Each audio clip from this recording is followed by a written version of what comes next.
If you are 60 years old with $100,000 sitting in your TFSA, most of the standard advice out there will tell you that you are making a mistake. They call cash a silent killer because inflation quietly eats away at money that just sits there doing nothing. But picture the market dropping 30% the week after you retire. That same cash stops being a mistake. It becomes the only thing standing between you and selling your stocks at the worst possible moment. I've watched people build a genuinely strong nest egg, then panic the first time the market dips right after they stop working. That panic is not a character flaw.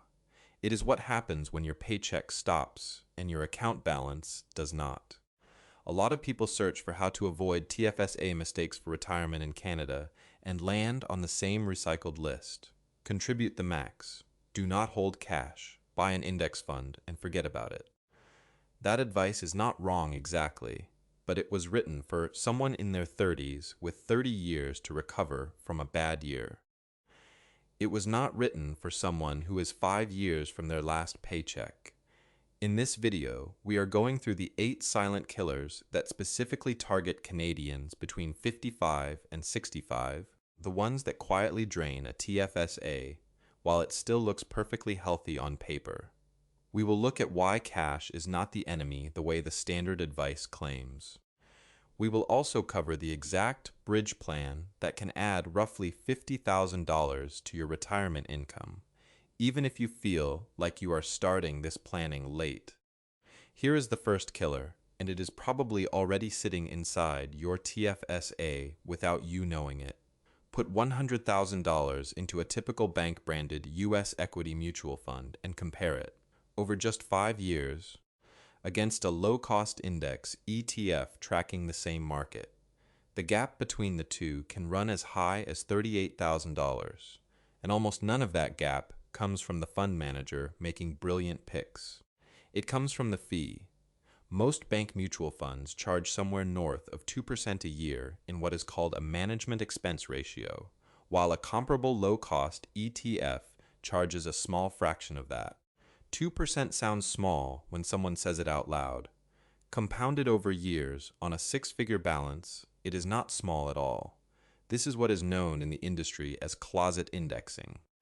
The fund holds roughly the same stocks as the benchmark index, moves in roughly the same direction as that index, and charges you an active management fee for doing very little active managing. According to the SPIVA Canada scorecard, using year-end 2025 data, 93.4% of Canadian equity funds underperformed their benchmark over the previous year alone. That is not one bad fund having a rough stretch. That is most of the industry. You are not bad at investing for trusting your bank with your TFSA. You were sold a product built for the bank's profit margin, not your retirement date. Somebody in a branch, probably with good intentions, put you into whatever fund was on the shelf that quarter and never mentioned what it was costing you every single year. None of this shows up as one obvious withdrawal on your statement. It arrives in small pieces, a slightly smaller balance every quarter, the kind of gap you would only ever notice if you sat down and compared your account against the very index it is supposed to be tracking. But fees are not the only thing your bank statement is not telling you. There is a second leak, one that has nothing to do with fees at all, and it shows up the moment you hold anything American. Most people assume their TFSA works the same way, no matter what they put inside it. It does not, and the difference shows up the moment you hold a U.S. dividend-paying stock. Here is the mechanism. Under the tax treaty between Canada and the United States, the RRSP is recognized as a retirement account, so U.S. dividends held inside an RRSP are exempt from U.S. withholding tax. The TFSA gets no such recognition. As far as the IRS is concerned, it is just a regular taxable account, so a 15% withholding tax gets pulled off every U.S. dividend before it ever reaches you. Say you are holding $100,000 in a U.S. dividend stock, paying a 4% yield. That is $4,000 a year in dividends. and $600 of it disappears to U.S. withholding tax before you see a cent. In an RRSP, that same $600 would stay with you. In a TFSA, it is gone for good because you cannot claim it back as a foreign tax credit the way you can outside a registered account. Think of it the way you would a fee that never shows up as an invoice. Nothing like your property tax bill or your car insurance renewal landing in the mail with a due date attached. There is no reminder here. The money is simply gone before the deposit ever lands in your account. I used to think the growth in U.S. technology stocks made this whole issue irrelevant. Chase the growth, who cares about a bit of dividend tax?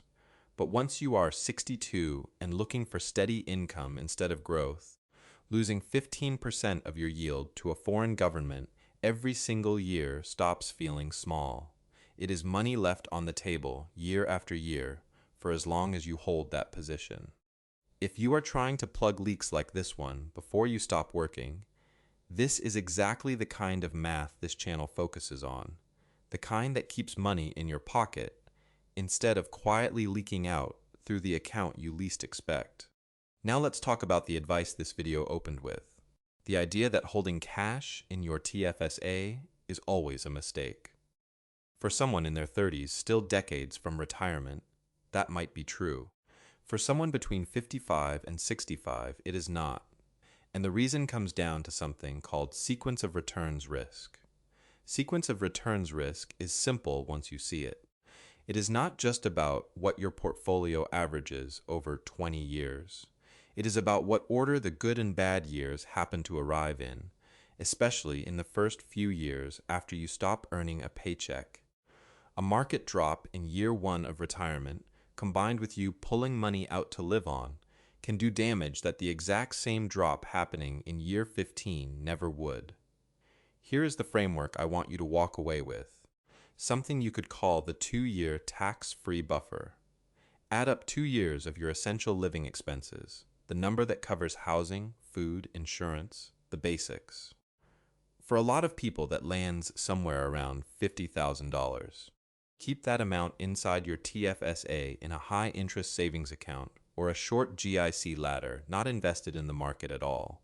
These days, a TFS, a high-interest savings account, is paying somewhere between 2.25% and 2.85%, which will not make you rich, but that was never the point of this money. I've been close to people who lived through exactly this in their first year of retirement, and the ones with a cash cushion never had to sell in a panic. Picture two people, both retiring the same month, both with a healthy portfolio. A market crash hits in year one. The unprepared person has no cushion, so they sell stocks at a 20% loss just to cover groceries and property tax. The person with a cash wedge does something completely different. They draw their living expenses from the TFSA buffer instead, tax-free, and leave the rest of their portfolio alone for 24 months, giving it real time to recover before they touch it again. That is a fair trade to make. This portion of your money will not grow the way the rest of your portfolio might in a strong year. But growth was never its job. Its job is to make sure a bad year in the market never turns into a bad decision you cannot undo. So holding cash strategically is not the mistake the standard advice claims it is. The mistake is treating your entire TFSA like a generic savings account for the rest of your life, growth and all, instead of building one-sized buffer and letting the remainder actually grow. And once that buffer is built, there is a way to use it that most people never consider, one that can turn a handful of years of TFSA withdrawals into a permanently larger government pension for the rest of your life. Here is where the TFSA stops being just an emergency fund and starts being a genuine strategy. Most Canadians take CPP the moment they are eligible, without ever running the numbers on what waiting actually buys them. Delay CPP from 65 to 70, and your payment goes up by 42% for the rest of your life.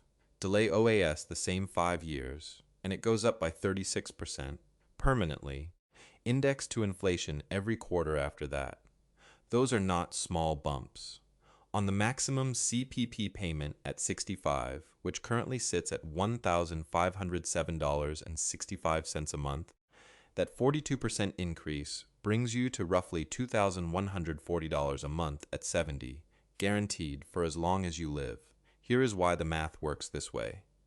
CPP and OAS are built so that, on average, most people collect roughly the same lifetime total, no matter when they start, spread out over either more years at a smaller amount or fewer years at a larger one. If you are in reasonably good health, tilting toward the higher, later payment is one of the only guaranteed, inflation-protected raises left in retirement planning. The average CPP payment currently sits closer to $925 a month, which makes that jump to roughly $2,140 a month even more meaningful for anyone who has room in their plan to wait. The catch is obvious. You need something to live on for those 5 years while you wait. This is where the TFSA comes in. Instead of spending down a taxable investment account, or worse, taking CPP early just because you feel like you need the income, you draw from your TFSA to cover your bills between 65 and 70. Spend down something like $75,000 of TFSA capital over that stretch, and in exchange you lock in a government pension that is thousands of dollars higher every year for the rest of your life, and your spouse's life too if a survivor benefit is involved. Run the full 5 years this way, and the cumulative value of that decision can add up to roughly $50,000 more than taking both pensions early would have paid you. That is not a rounding error. That is one of the highest guaranteed returns available to any Canadian retiree, and it comes from patience, not from picking better investments. This bridge plan only works, though, if the account itself is set up correctly, and there is one paperwork mistake sitting inside a large number of TFSAs, one that only shows up the day it is too late to fix, when a spouse is already grieving.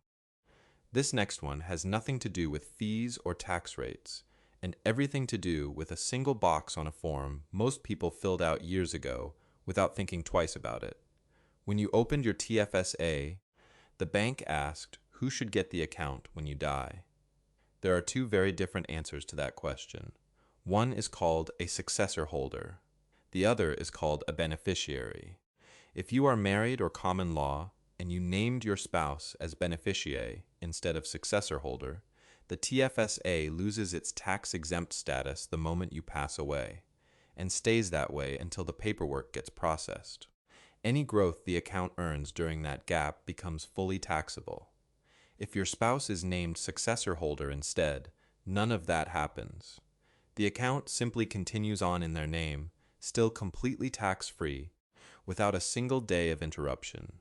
It sounds like a technicality, but to the CRA, it is the difference between a seamless handover and a taxable event landing on top of a loss no one was ready for. I've sat across from widows who had to deal with a CRA tax slip for their late husband's TFSA growth, all because the wrong box got checked at a bank branch back in 2009.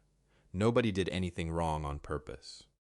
It was one form, filled out in a hurry, that nobody thought to double-check for years, and it turned into a tax bill during an already difficult year.